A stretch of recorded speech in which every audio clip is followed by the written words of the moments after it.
Hi. Welcome to Blockbuster Recaps. I will tell you the story of a suspense thriller movie recap, Even Lambs Have Teeth, 2015.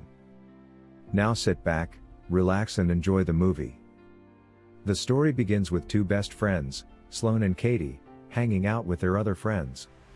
Then, they are seen messing around and drinking alcohol.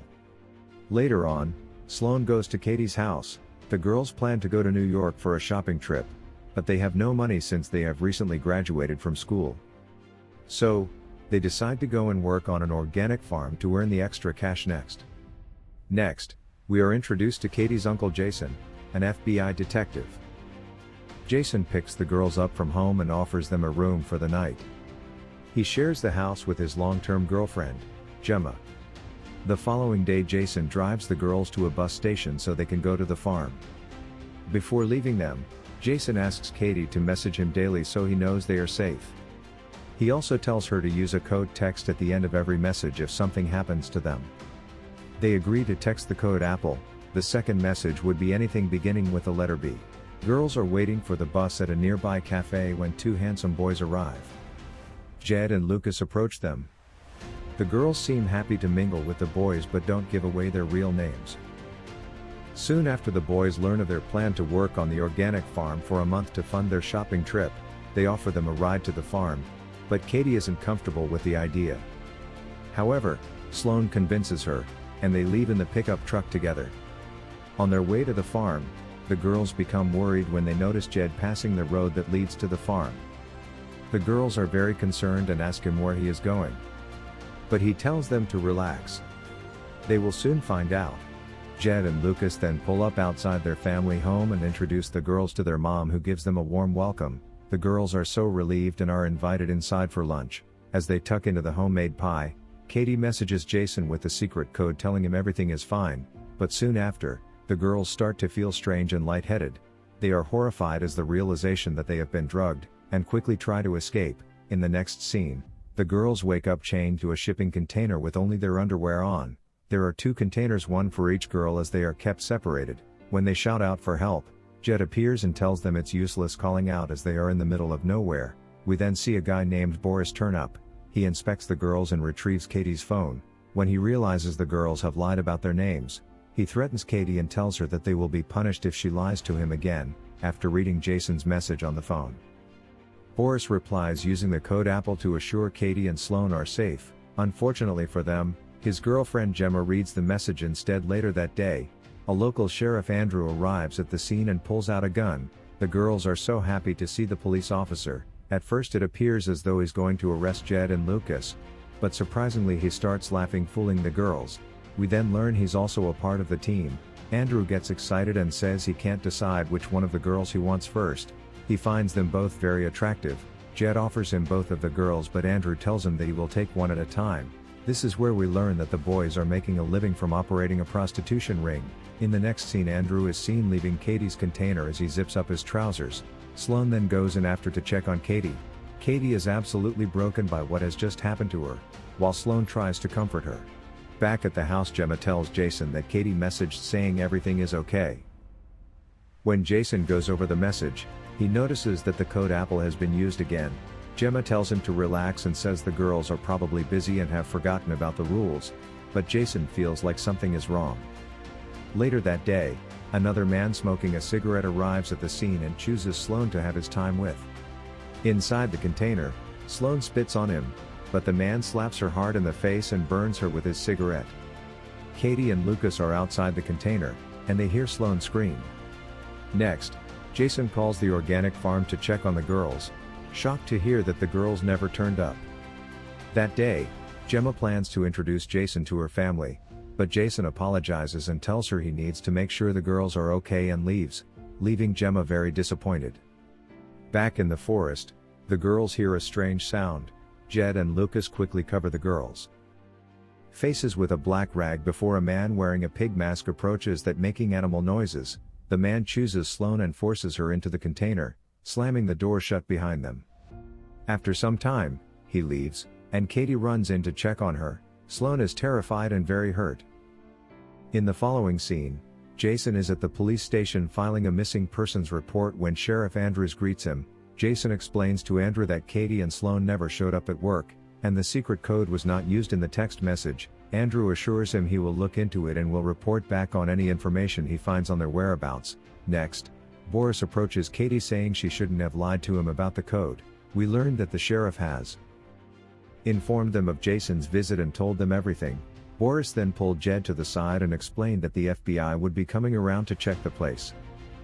They plan to dump the girls outside the city as they have done with their other victims. Katie overhears the two of them talking, and they also discuss their plan to bring new girls back from the bus arriving the next day. In the following scenario, Jason arrives at the restaurant near the bus station and asks the worker a few questions, and the worker explains the girls were talking to two guys, and then later, they all left together in a blue pickup truck. The worker says the girls were happy and seemed very comfortable. Just as Jason is about to leave, the worker also mentions a quote that he noticed on the boy's vehicle and says, "My other ride is your mom." Next, Katie tells Sloan what she overheard Jed and Boris talk about and tells her they need to escape. Boris and Jed leave to get the two new girls from the bus stop and leave the man from the other day in charge. Sloan tries to get some answers out of him, but he refuses to give anything away.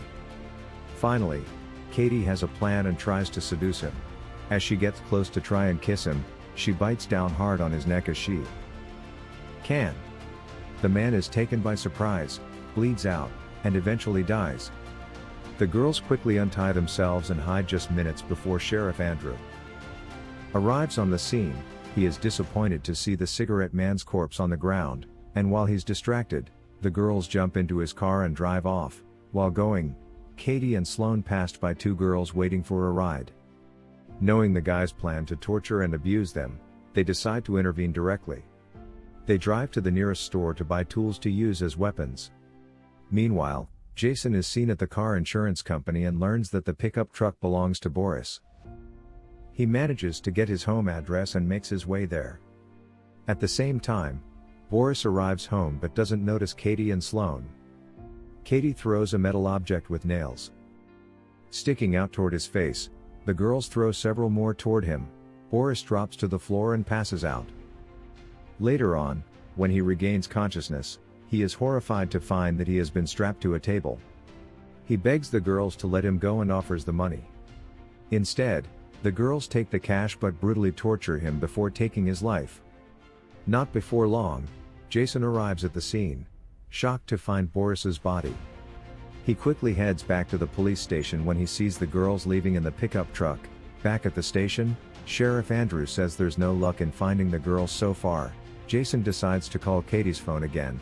Suddenly he hears the phone ring and is startled. The phone is in Andrew's pocket. Just as Jason is about to turn around, Andrew pulls his gun out and aims it right at him. Meanwhile, the girls arrive at the church to find the guy who was wearing a pig mask, and the man turns out to be a pastor, and the scene quickly turns to the girls driving off in the pickup truck. When they arrive at a store, we see the pastor tied to the back of the car, which has been dragged along all the way. The girls leave the store with matches. They approach the vehicle and hear the pastor reciting biblical verses, and they set him on fire, leaving him screaming in pain. In the next scene, Sheriff Andrews locks Jason inside a room where he is tied to a chair. Andrew plays music and turns the volume up. He tells Jason that he will be right back and shows the two girls he has kidnapped on the highway before leading them into the next room. Just as he is about to abuse the victims, Katie and Sloan sneak up from behind and hit him with a baseball bat in the head. Next, we see Sheriff Andrew tied to a chair. He is enraged and shouts abuse at the girls. He realizes that he can't escape and resorts to pleading with the girls and offers them money. The girls torture him, forcing an apology from him before Katie shoots him in the head. Before leaving the scene, Katie and Sloan instruct the two other victims to untie Jason in the other room. Next, the girls are seen at Jed and Lucas's mother's house. Katie and Sloan give her the same drug that she used on them. The girls take the mother to the basement before tying her to a chair. We then learn the girls have also captured Jed, who is tied up with a rope. The mother begs to let them go, but there is no stopping Katie and Sloan. They batter Jed with a baseball bat, brutally murdering him while the mother watches on in horror. The girls have turned into monsters and explain to the mother that this is a consequence of their actions. Katie and Sloane take the mother to the next room where Lucas is held captive. They tell Lucas to strike his mother with the bat, but he refuses to do so, and suddenly Sloane shoots him in the head, immediately eliminating him. Katie tells Sloane to wipe her fingerprints off the gun and place the weapon in Lucas's hand to make it look like he has committed suicide. The mother tells the girls there is no way they will get away with this. Katie walks over to her and beheads her with a chainsaw, finishing her off. In the last scene, Jason arrives at Katie's home. As he is talking to Katie's mother, Katie and Sloane come down and hug the mother before heading out to the airport. He sympathizes with the mother and tells her they are intelligent girls. Therefore, she doesn't need to worry about them. At the airport, a man is seen holding up a sign with Ecofield Organics Farm. The girls greet the man and leave with him, and the movie ends there. You guys are fantastic if you have seen this far in the video. Thanks for watching.